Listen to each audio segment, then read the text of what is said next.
Zool, isn't it? Yeah. Yeah, Zool, where Yeah. Zool gets a name dropped. Do you think if, your movie itself doesn't get, got Ghostbusters Answer the Call 2 or whatever, do you think, is there a chance we might see some or all those characters again in some incarnation?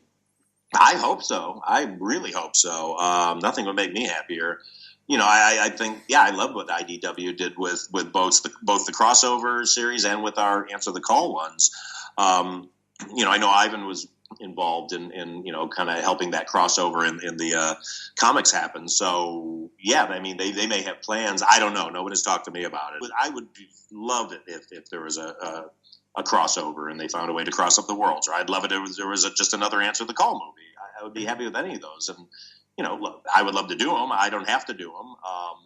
I'd be happy if somebody else took them and just like with Harry Potter, there's different directors came in and had different takes on stuff. I think it's great, but I just think we laid a really fun groundwork with these 4 really fun characters, and with Chris Hemsworth character, who I love, and I would personally like to see Rowan come back. I mean, he got sucked into the afterworld, but I wouldn't mind if he kind of put together an army and reattacked the world. And I was always hoping that a sequel could see us in another land, another country. I would have loved to do something, have the Ghostbusters in Asia, because when we were doing the big press tour around the world, every country you go to, they would bring us like pictures and stories about their folklore ghosts. And it was fascinating, the kind of the different ghost stories and personalities from around the globe. It's just the coolest thing in the world. It's a crime that this franchise just kind of keeps kind of starting and stopping. And if I had something to do with making it stop again, which I guess I did, then I regret that. I'm sorry about it. I know there's great disappointment that this movie didn't do well. I fully own that, sure, it could have been a sequel, and somebody else could have done it and made it a sequel and made it awesome. They didn't go to those people. They went to me, and, I'm sorry to whoever didn't get what they wanted out of the movie. But again, it was me, and they, and that's how I chose to do it. I myself have no agenda in asking you this, but it just popped into my head while you were saying that. If you did get a chance to do it again, or if you got a chance to do a sequel or anything else, would you put maybe a guy in the team as well? Would you, if you had to do it again, would you do that, or would you still just move ahead with the 4 ladies? No. I mean, I think I would probably do it again with all women because I know so many funny women. And that's, it's just the career I've had. I work with so many funny ladies. Look, I work with a lot of funny guys too. But the funny women that I know make me laugh more than a lot of the guys I know. And that's not saying that these guys aren't funny. I think, they're the funniest people in the world I've worked with. But I don't know. I just really liked these 4 women's voices. I thought they're really funny, and there's funny women that I wasn't able to put in the movie who I want to work with, so I just want the best people in the roles. That said, look, if suddenly I was like, oh my God, we got to get, so-and-so guy in this because he's the funniest thing going right now and he makes me laugh more than anybody else, then sure, I'd probably put him in there. But, yeah, I love funny women. I don't know how else to put it. And I like when they get to showcase and play things they don't get to play. It makes me happy. It's like when it's just like having Chris Hemsworth playing Kevin. He's known as Thor. He was a badass and all this, and suddenly he came on the set and really, the part wasn't even written as dumb as he is. But as we just started playing around and Chris started playing around and being funny, it just naturally fell into this thing of like, wow, Chris is really funny when he's playing dumb because he's not a dumb guy at all. He's such a smart dude. So we just kind of went with it. And, I just love working with funny people. It's just the most exciting thing in the world. And I'm the luckiest person in the world that I get to do this. And that's why I'm always looking for what's the best thing I can put them in to showcase their skill. Did you ever feel that the movie was sort of pulled away from what it was supposed to be? Did you ever sit down and think, this is going to be the charge for feminism? This is going to be what everyone rallies behind? Or did you feel like that was sort of put onto it just because you had cast the 4 roles as female? Yeah, totally. It was totally that was thrust upon us by the media and by everybody else looking for an agenda.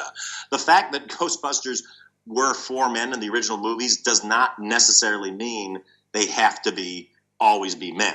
And so, that's why I bristle when it becomes such an issue, because like people are just putting something on top of it. Maybe I'm being Pollyanna by going like, you're not supposed to think about the fact that they're women, but it's like, no, they're comedy performers. They're funny people. That's another big problem as well, is that it is so reactionary now. Yeah. Because everyone has a voice, everyone can just immediately, without thinking, they just go blah and immediately tweet it, and it's online, and the world's able to access it. I get some really hideous like anti-woman thing, and I'd go and I'd look and it'd be like proud father of 3 daughters, and I'm like, oh my god, like call child services or something, because then I just go like, well, how are you raising these poor kids? Like, what is your message to them? And that's when I get nervous. You had actually written, whenever all this madness was going on, you had written, just what you sort of said there now, that you're on these profiles and you're like, 9 times out of 10 it's a guy and he's 40 years of age and he's got a good job and a couple of kids, and I'm like, I'm a guy, I'm 40 years of age, I got 2 kids, what the hell? You're not writing something about all women must die or something, I know. But it was just at the time you're like, and I was like, wait a minute, and I was like, this guy's talking to me. Yeah. I couldn't live with myself if I did something like that. See, I think it's as simple as this. Yes, you have that super, hopefully small but loud minority of assholes that just go, I hate everyone who has no white male. Simple as that. But then you have another set of trolls, I think. This is what I've discovered from my years of pillaging the online communities for help and food, but digital food. But anyway, but one thing I've discovered, there is that sort of side of people that want to feel special, and they don't have any talent. They don't have a soapbox to stand on, shall we say. So they end up going, okay, I want Paul Feig to reply to me. Or I want Zack Snyder to reply to me. Or I want this, that, and the other. So they send them tweet after tweet going like, I love your movies. This is really great. You're awesome. Nothing in response. But then they will go, okay, well, what gets a reaction? It's negativity. It's hatred.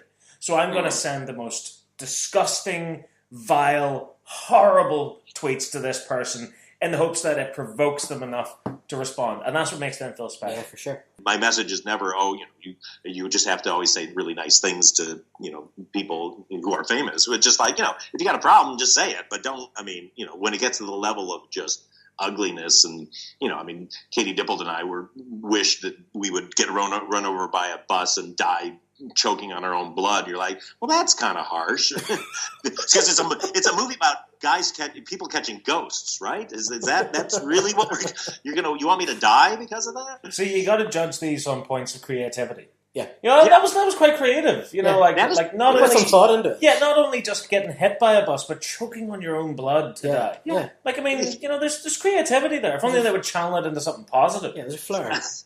I know. That's right. They could be the greatest horror movie writer of all time. Bro. Yeah, exactly. Get off Twitter and start writing a book. Use it for good. Well, excellent, fellas. Well, I got to go. But this was very, very fun. Well, listen, Paul, as I said to you, no matter what whoever says to me that they don't like your movie, I would always say, you know what, Paul Feig himself is a lovely guy. We had a blast talking to you. Well, listen, just before you go, Paul, are you working on anything at the minute? Have you anything coming up that we can keep an eye out for? Yeah, I got a new movie coming out in September called A Simple Favor, which stars Anna Kendrick and Blake Lively. It's a thriller. And it's one of my favorite things I've done. I'm really, really happy with this film. It's a real thriller, but it's fun. You'll laugh despite yourself. So that comes out, opens here in the States September 14th. I think it opens in the UK September 23rd. So it's right on the heels of the release here. So you'll get to see it soon, and I hope you like it. Yeah, well, look, we're always right there whenever your movies do come out, and taking Ghostbusters out of the equation, we were always fans of your stuff, and that will certainly continue. But look, we look forward, and the idea if you're doing something a bit darker as well is definitely sounds pretty interesting. For anybody that's listening to you, well, obviously you're a big guy on Twitter. Where's the best place for them to follow you? Follow me on Twitter at Paul Feig. You can also follow me on Instagram at Paul Feig. Well, listen, Paul, whatever your day lies ahead, I hope it finds you very well, and we wish you all the best for the future. We hope we see Ghostbusters again. We hope we see your name attached to it again, and we're really, really, really grateful for you taking the time out today to talk to us. No, cheers, you guys. I appreciate it. And following the nerd is awesome. Everybody listen to it all the time. Cheers. Thank you very much. Paul, take care, sir. Thank you. You too. Thanks, guys.